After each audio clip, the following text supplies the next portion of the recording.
Hi, everyone. Welcome to True Disabled Story. My name is Nico, and I use he, him pronouns. I'm a white man with parted blonde hair, large blue and brown spectacles, and an olive green shirt with a design on it and the words cleric, like the Dungeons and Dragons class. I'm also wearing a large black headset around my head, and I'm seated in front of a purple wall and some bookcases. This is my home office. Like roughly 25% of Americans and a full 17% of Philadelphians, about 250,000 of us, I am disabled. And whether we look locally, nationally, or even globally, disabled communities are full of dynamic, diverse, and frankly delightful people with their own stories to tell. All we have to do is listen. As many of you know, I was born disabled. I've never known differently, and I probably will always be disabled. I'm just naturally curious when I meet other disabled people, whether in my civic life or personal life, about their stories, their experiences, and their perspectives. And I feel lucky to do this work. Today, I get to hear from and learn from my new friend Lauren, and I can't wait to see what she has to share. Hi, Lauren. Thank you for joining me. How are you doing? Thank you, Nico, so much for having me. I'm doing great and I'm excited to be here. Of course. Lauren, what was your path to diagnosis like? Was this a surprise? Or was it something maybe you were like actively pursuing? Tell me that story. Yes, so I was also born with my disability, but I actually wasn't diagnosed until I was in my early 20s. So I definitely was pursuing it. When I was born, I couldn't move my limbs, I couldn't suck to be fed, and I was in intensive care for 2 months. I had my first muscle biopsy when I was 10 days old, but it was inconclusive. And so it was kind of unknown what my path would be or whether I would walk, whether I would be able to go to school, whether I would graduate, all kinds of things. And so as I was growing up, I eventually gained more mobility. I had hit the milestones for physical activities, but I always had trouble running and jumping and climbing stairs, getting up from sitting on the ground, that kind of thing. Basically, my muscles were always weaker, but we didn't know why.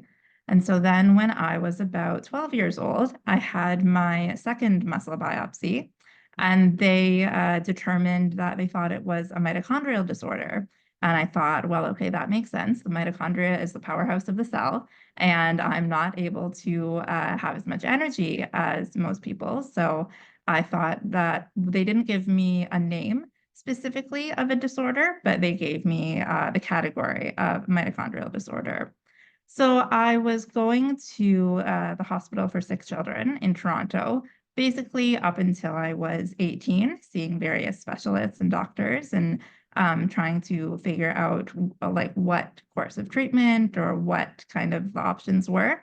Eventually, I aged out of that hospital and moved to seeing a neuromuscular specialist at McMaster Hospital in Hamilton, Ontario. And I then had a third muscle biopsy when I was about 21 years old and was finally diagnosed with central core disease, which is a rare neuromuscular disorder where some of the mitochondria in the muscle cells is missing. And so then I finally was able to have something to Google to learn about my own body and to have an explanation to myself and to others why I struggled physically and why my muscles were weaker. And so that was a really exciting experience to finally have that confirmation and be able to look into an actual diagnosis and kind of understand my body and myself better. Thank you. That is quite a quest. I can't imagine what it must be like to right away have something be, I don't want to say wrong, but be like medically concerning.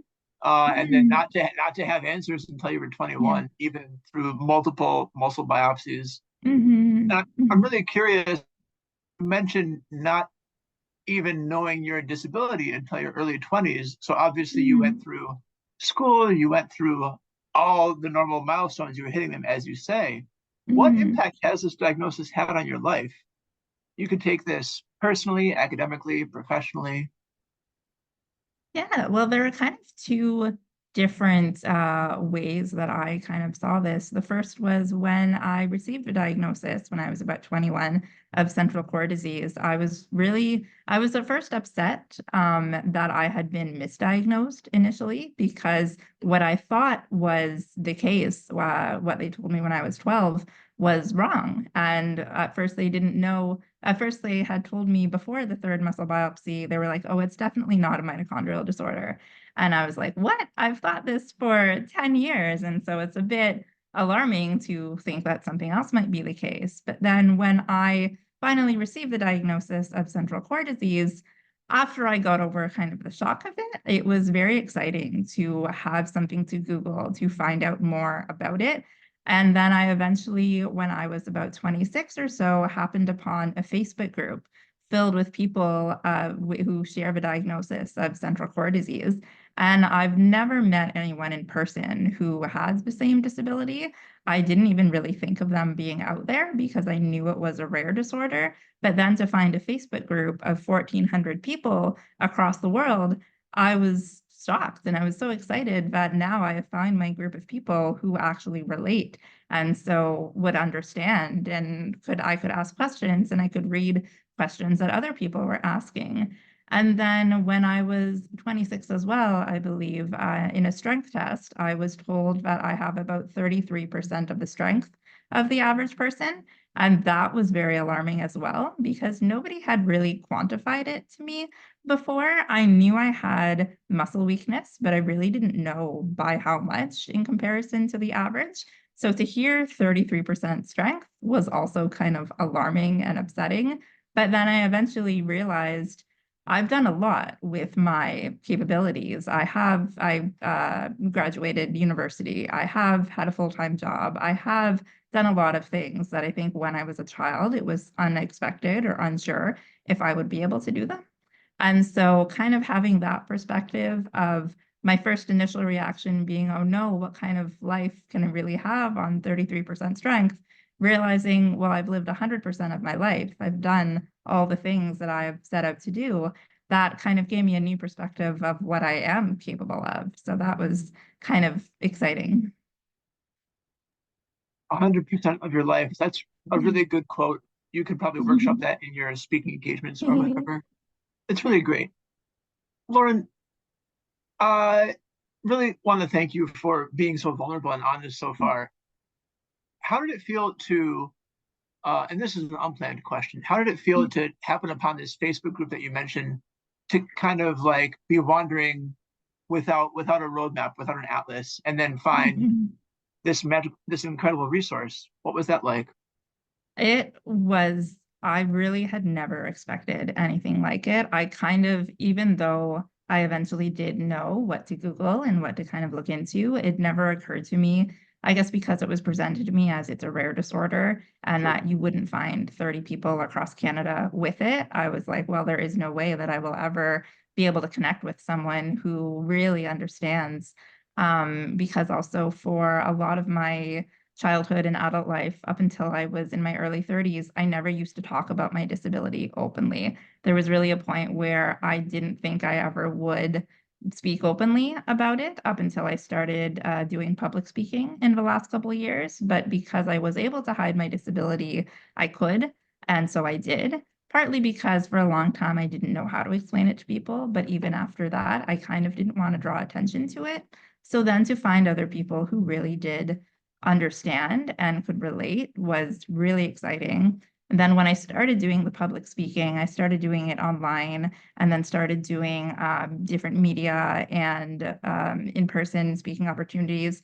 Being able to share my speaking engagements and my media appearances with the group was like a whole other level of excitement, because I got so many nice comments of people saying they related, and so many comments of people saying we don't see representation of our specific rare disease anywhere. Nobody talks about it. And so it was really, really exciting and liberating to know that I am not only part of this group, that I am able to like have people understand, but that they are seeing their story in mine as I share it more. That's awesome. I really get a good sense that this Facebook group was a source of strength for you as you kind of navigated a new public persona for yourself, talking about something that you really had a lot more experience hiding, frankly. Mhm. That was fantastic. Thank you for that transformation in yourself. So you've had a long road, Lauren. If you could look back and you could advise a young kid or a young family whose child has central core disease, what Mhm. advice would you give them? Or even if you could go back in time and give advice to your younger self, what advice would that be? What would you say? Yes, I was lucky to have a very supportive family and particularly a very supportive mom who always believed that I could do things and never wanted me to feel that I was restricted or limited or wouldn't be able to do things. So a parent's encouragement and belief in their child, I think, is definitely very important. And then to both the parent and the child, I would say don't let other people's expectations or limitations or projections of what you're able to do get you down too much. Because, of course, there are things that I find difficult to do, or I would say am unable or is not worth the energy expension or that kind of thing. But there are so many things that I was able to do despite people not being sure, not thinking I would be able to. And if I had either known or realized or accepted that it wasn't expected for me to go to university, it wasn't expected for me to have a full-time job, perhaps I wouldn't have done them. Perhaps if I had listened and also kind of gone along with what was expected, I may not have achieved them. But because I knew I wanted to, and because I've always wanted to try and to live the life that I wanted, I feel like I've done that to the best of my ability. And so I want other people with disabilities and their families to realize that people, while they may have certain restrictions, can also be capable of more than is expected or more than they might think. That's remarkable advice. I'm so glad that you had a real champion for you in childhood to encourage you to achieve as much as you have. I see in your story mine as well. I also have a rare disability, as we've discussed, and my mother was also my earliest champion as I was not yet able to advocate for myself, right? So all the cool things that I get to do now with disability inclusion as an adult, I kind of see as just like carrying on mom's legacy or something like that, right? I Uh, love that. Thank you. I appreciate that. Lauren, I've also appreciated our time together. As we close, I want to give you a chance that you and I, as so rarely have, and that is a chance to brag about our accomplishments and promote ourselves. So, if you're interested in building community, if you're interested in networking, where can people find you online? And then, if you're more interested in like the self promotion aspect, do you have a recent win that you want to share with people or anything cool coming like down the pipeline in the next few Yes, months? This is your yes. chance to really be your own cheerleader, step up on your soapbox. Let's hear it. Thank you so much. So I am an ambassador for the Invisible Disabilities Association, and they just concluded recently their Walk and Roll fundraiser. And I was very excited to lead the VA team for the first time, which was my fundraising team. And we reached 99% of our goal of raising $2,000. And as well, I exceeded my step goal of 85,000 steps within the month of May. I did 89,222 steps, and I was very proud of that. I was unsure if I would be able to reach my step goal or my fundraising goal, and I'm really happy to have achieved both. And if anyone wants to follow along on my journey, as I am an inspirational speaker, an invisible disabilities ambassador, and frequent yay sayer who's always looking and encouraging for people to find their daily yay, you can find me pretty much anywhere online at Lauren Says Yay. All right. Lauren says, yay. Thank you for your time today. I've loved hearing your story, and I can't wait to see what you do next. Friend, Thank you I'm so rooting for much. you. Thank you again. Yay, I appreciate it. Of course.